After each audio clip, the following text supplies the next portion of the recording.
Hi everyone and welcome to the next video. And today, as you can see, we're going to be solving questions based on Sturm's principle. I've collected some really good, really beautiful questions to practice on the topic that we learned in the last video. Now, before we go any further, I just want to make it clear that this video contains only questions. If you're searching for an explanation about Sturm's principle, please check the last video where I explain it in detail.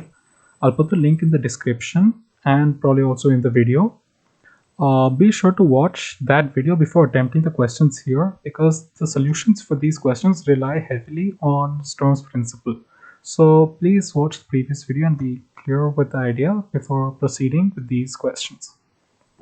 Anyways, let's move on to the first question. And here it is. The AMGM inequality is probably the most important inequality in elementary mathematics. However, Sturm's principle is even more fundamental than this important inequality. Now, how do we prove that claim? We prove the AMGM inequality using Sturm's principle. Now, here's the statement of the AMGM inequality. Given n positive numbers x1, x2, x3 till xn, their arithmetic mean, their sum upon n, is greater than or equal to the geometric mean, that is the nth root of their product, where equality holds only when all the xi are equal. Now try giving this a proof using Sturm's method. Please pause the video at this point and give it a try yourself. And when you're ready to see the solution, I'll be moving on now. So here's the solution. Since both sides are variable, we fix any one of them. And it's always more convenient to fix the sum. And hence we fix the sum of the variables as s. Note that this fixing of the sum does not lose any generality. We're not assigning a particular value to s or making any assumptions based on the value of s, and that means the sum can be any value and our proof will still hold. So the proof is still a proof for the general case. Now, as it's obviously visible, if the sum is s, the LHS becomes s upon n. We can easily verify that if all the xi are equal to s upon n, equality holds as given in the statement. Now we just need to prove that this is the maximum of the RHS. And this we do by repeating what we did previously. At any other point, there must be some xi and xj such that xi is more than s upon n and xj is less than s upon n. If there are no such values, then we must be at the point of equality. Now we set a value p such that it's positive, greater than 0, but less than their difference. And now we replace xi and xj with xi minus p and xj plus p respectively. And the reason we did this is to make sure that the variables approach the point of equality. And they move closer to the point of equality, so the value must increase, proving that the point we started with is not a maxima.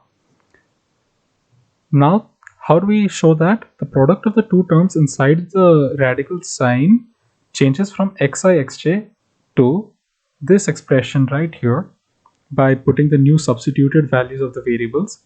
And we can see that the second term over here is positive because p was positive and p is less than xi minus xj, and therefore this bracketed term is also positive.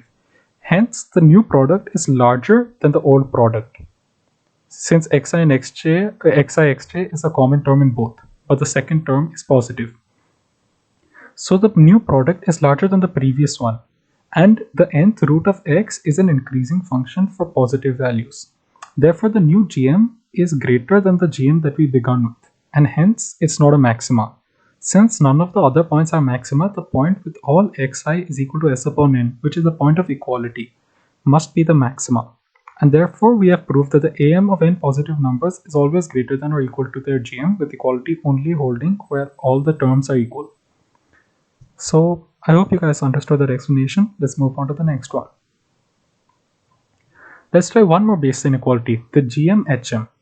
So the statement of the GM-HM inequality, it says that the given n positive numbers x1 till xn, their GM, as we saw before, is greater than or equal to their HM, where the HM is n upon the summation of their reciprocals. And equality only holds when all the xi are equal. Now, please pause the video again and give it a try. And I'll be moving on to the solution now. assuming that you've spent some time giving the question a try, trying your own solutions. And beginning with the solution, we follow the same method we did last time, fixing one side. And as we discussed before, it's always more convenient to fix the sum. And here the sum in the expression is the sum of the reciprocals over here. So we fix that and we assume that the sum of the reciprocals is equal to s. As we saw before, this does not affect the generality of the statement because the value of s can be anything. We can easily see that if all the xi are equal, that is, all the 1 upon xi are equal to s upon n, equality holds. It's a pretty simple substitution and verifying. We just need to prove that this is the minima of the LHS since we fixed the RHS. Since the sum is s, the RHS is fixed at n upon s. So we need to prove that n upon s, which is a point of equality, is the minima of the LHS. So we proceed as such. Let there be some I or j for which 1 upon xi is greater than s upon n, which is greater than 1 upon xj.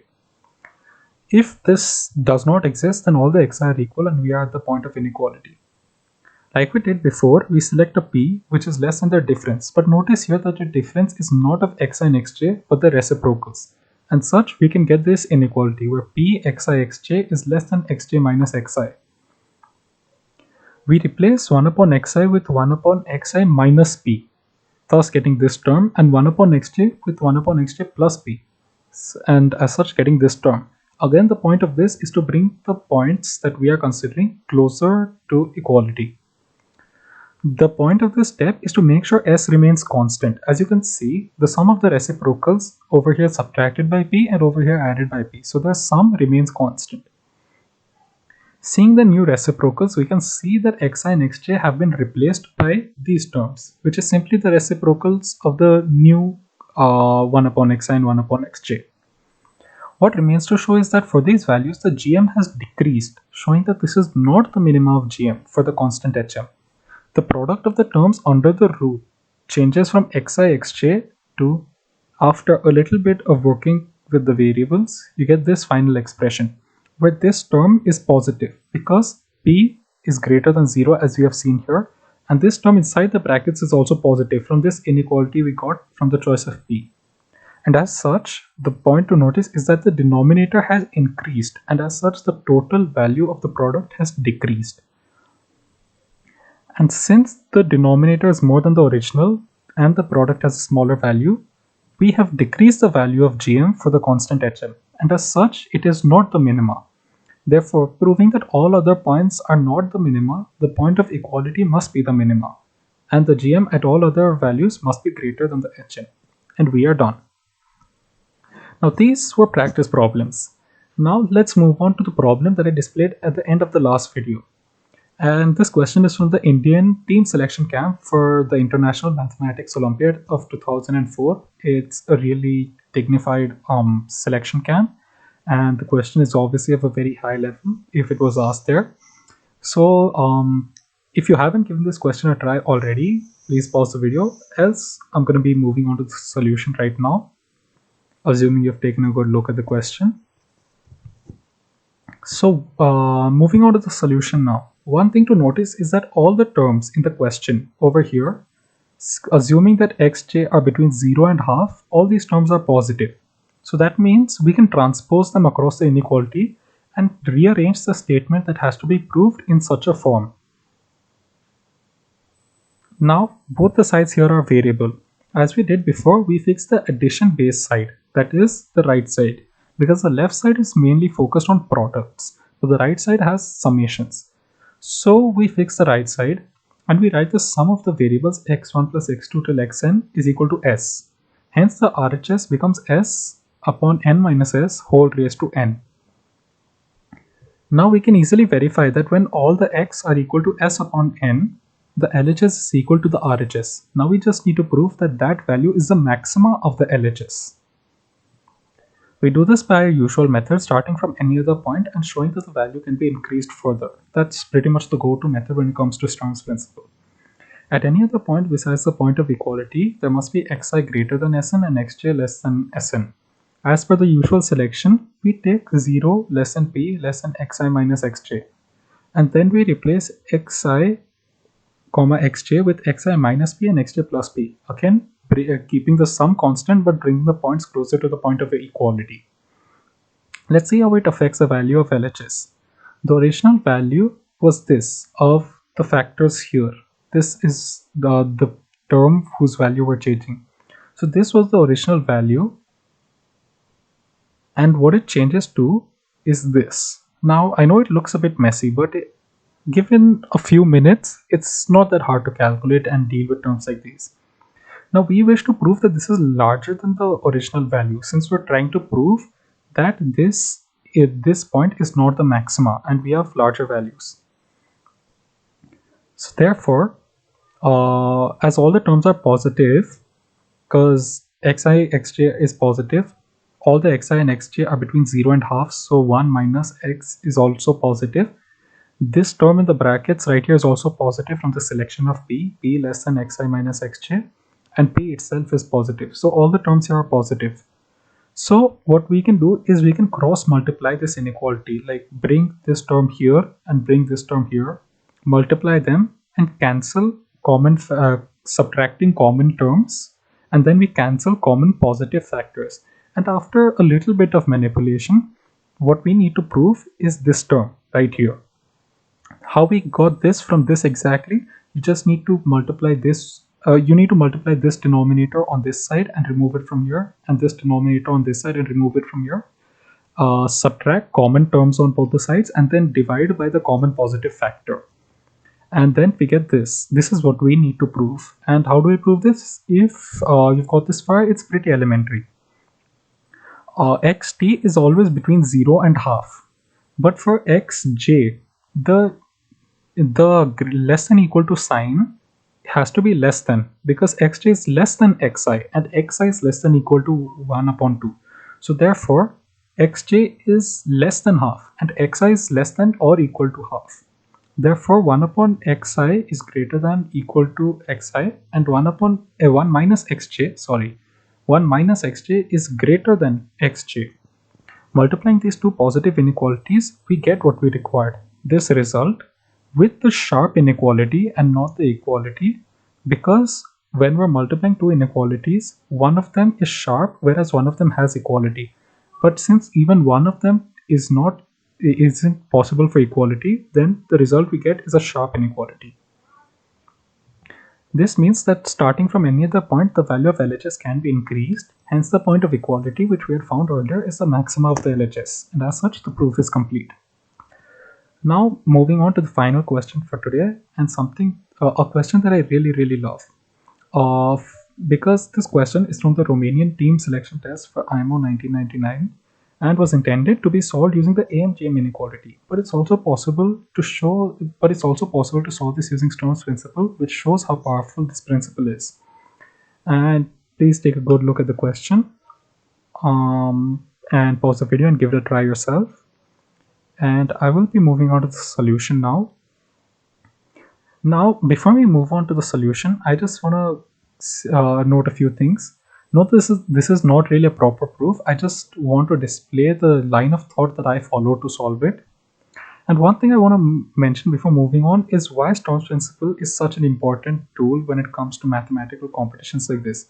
Although this was intended to be solved using AMGM, the method of solving it using AMGM involved three tricks, or subtle observations you had to make that many students weren't able to make. And it's a very difficult problem to solve using AMGM. You need to get really lucky with your observations and manipulations. But Sturm's principle is more straightforward. It takes a bit longer to solve it. The solution's a bit more lengthy, but it's not as complicated to solve it. So anyways, let's move on with the solution. We can easily check that when all the xi are equal to 1, equality holds. Note that the sign given in the question is less than and not less than equal to, as the numbers are distinct. So this point of equality is not included. We wish to prove that this point of equality is the maxima. So at all other values, it will be less than 1, which is what we're trying to prove here. At all other points, any pair of variables has xi greater than xj. with their sum being this. And S is xi plus xj. I'm just writing xi plus xj as S to simplify the notation. Now let 1 less than r less than xi upon xj. Now why we chose this is that we're trying to keep the product constant. The constraint given in the question is a product. So keeping the product constant, we do this. It's the same thing as addition, just brought over to multiplication. And we replace xi, xj with xi upon r and xj into r respectively. And this obviously keeps the product constant. You're multiplying and dividing by r. So the purpose of the substitution is to reduce xi and increase xj while keeping the product constant, but to bring both of them closer to equality, not so much so that the new xi is less than the old xj. We don't want them to go even further from equality, and that's why we have this selection for r.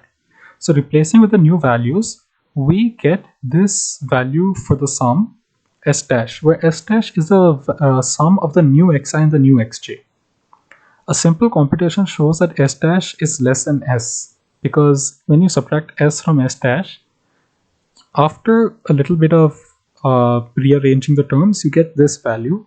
R is greater than 1 as per the selection, and xi upon r minus xj is also greater than 0, because over here you take xj here and bring r here, and xi minus r, xi upon r minus xj is also a positive value. So s minus s dash is positive, therefore s dash, the new sum, is less than the old sum. So the last expression is greater than 0, and so point to note here is that the sum has decreased. Now back to comparing the sum of the terms that we were playing around with. This is the original one and this is the new one. Now comparing them both directly is a really messy affair. I mean, you can see there are 3 terms in the denominator, 2 terms in the numerator. Cross multiplying, taking an LCM is a really lengthy method. But one thing we observe is that the numerators and denominators are pretty much the same, just replacing s with s dash. So to reduce our computation, we do a simple trick. We find the ratio of the numerators and we compare it to the ratio of the denominators. So the new denominator upon the new numerator upon the old numerator is as such, from which if we add and subtract 1, we get this term. And in the new other one, the new denominator upon the old denominator is this, from which again we can add subtract 1 and get this. Now in the previous one we had s minus s dash in the numerator, and to compare that we want the same term, so we divide this throughout by n minus 1, so we get this. Now the thing is, over here it's 1 minus s dash upon something, and over here also it's of the same form. Now we want the value of the total fraction to increase, because we're trying to prove that this point is not a maxima and we're increasing the value further. Hence we want the numerator value, this thing, to be greater than the denominator value, this thing over here. And hence what we want is for this denominator to be greater than this denominator, which I've written down here.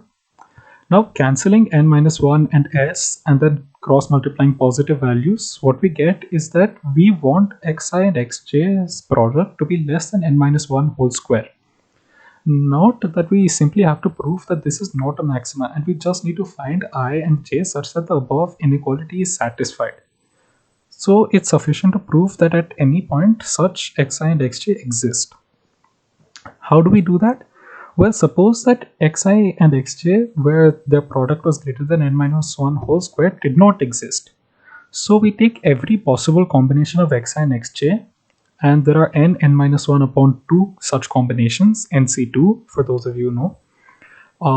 But if you don't know about nc2, just know that there are this many combinations of xi and xj, so x1 x2 x1 x3 x2 x3 and such, and every possible variable appears in these combinations n minus 1 times, because it can be paired with n minus 1 other variables, right? So multiplying the above inequality, like x1 x2 greater than n minus 1 whole square, x2 x3 greater than, and such, when we multiply the whole thing for all the possible pairs, what we get is this. So since n is greater than 3, the RHS is visibly greater than 1. Because n is greater than 3, so this is going to be greater than 2, and this is obviously an integer. So 2 raised to any positive integer is obviously greater than 1. However, according to the condition in the question, this term on the LHS should be equal to 1, right?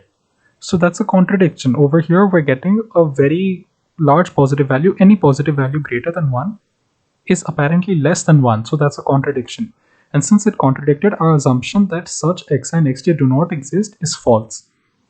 And therefore, such xi and xj must exist at every single point. And our proof is complete, showing that no other point is a maxima. And since no other point is a maxima, we can show that the argument is not applicable at the point of equality, which must be the maximum value. And that completes the proof of the inequality, and as such the proof is complete. So thank you all for watching the video, and I hope you understood the explanations. And if you enjoyed the video and learned something new, please hit that like button, and don't forget to subscribe to the channel for more quality content. Thank you for watching.